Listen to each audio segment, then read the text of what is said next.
Tell me your name! Hear, therefore, and fear, Satan, enemy of the faith. Give me your name, demon!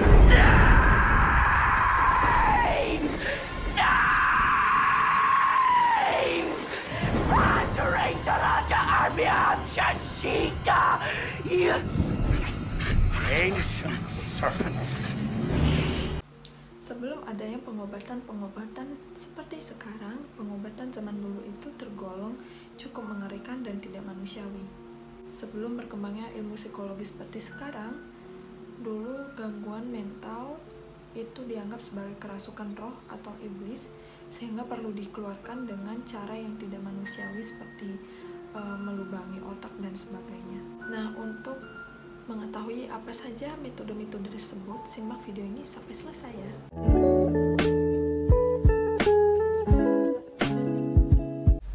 Namun sebelum ke penjelasan apa saja pengobatan-pengobatan masalah mental yang cukup mengerikan pada zaman dulu, tentu kita akan mengulas sedikit mengapa zaman dahulu itu masalah mental ditangani dengan cara yang cenderung tidak manusiawi. Hal ini tidak jauh karena pada abad pertengahan, masalah mental dihubungkan dengan hal-hal yang bersifat supranatural. Orang dengan masalah mental dianggap mengalami kerasukan iblis atau setan.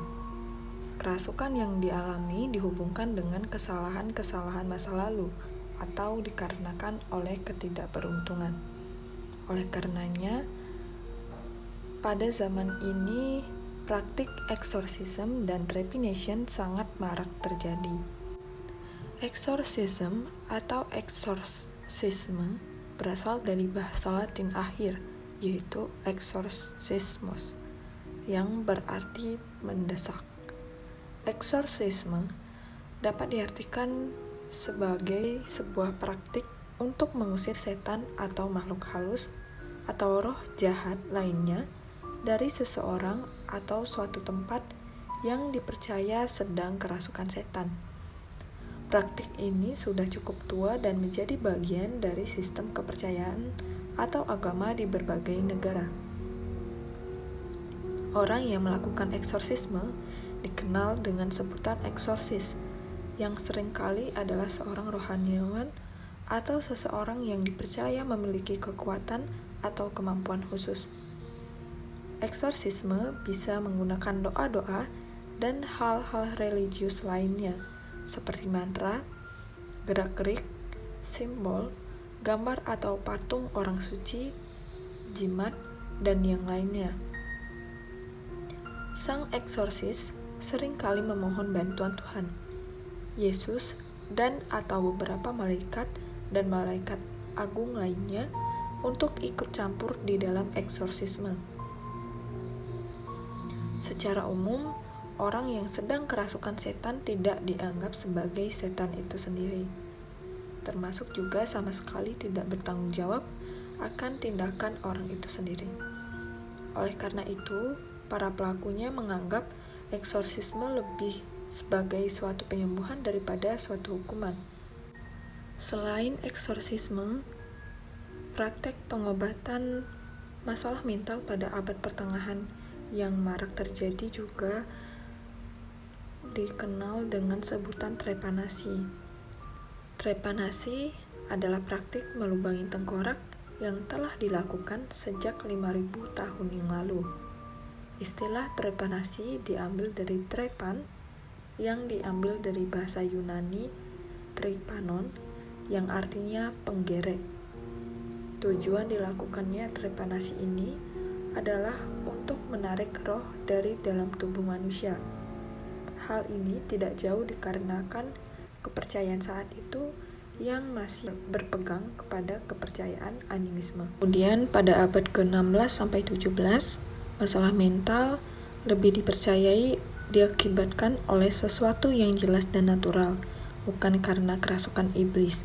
Hippocrates mengemukakan bahwa kesehatan fisik dan mental dipengaruhi oleh keseimbangan cairan dalam tubuh. Ada 4 cairan penting dalam tubuh manusia, yaitu lendir, darah, empedu kuning dan empedu hitam. Pandangan Hippocrates tersebut dikembangkan oleh Galenus. Galen kemudian menjelaskan, dominasi cairan tertentu akan memunculkan masalah mental tertentu pula. Karena masalah mental dipandang sebagai akibat dari keabnormalan terkait fisik, maka penderita gangguan mental ditreatment secara fisik seperti bloodletting dan ice cold bath. Bloodletting atau buang darah adalah penarikan darah dari seorang pasien untuk mencegah atau mengobati penyakit dan gejala. Baik lewat seorang dokter atau lintah, buang darah diklaim telah menjadi praktik pengobatan paling umum yang dilakukan oleh juru bedah dari zaman kuno sampai akhir abad ke-19. Pada masa ini, yaitu abad ke-16 sampai 17, orang-orang dengan gangguan mental belum diperlakukan secara manusiawi. Para penderita biasanya dikurung di asylums atau rumah sakit jiwa pada masa itu, rumah sakit, panti sosial, bahkan penjara. Pengobatan yang diberikan pun cenderung tidak manusiawi, karena penderita biasanya diikat, diperlakukan kasar, bahkan disiksa. Hal tersebut membuat orang dengan masalah mental biasanya berakhir dengan kematian. Semua metode-metode tadi sudah tidak diberlakukan di zaman seperti sekarang.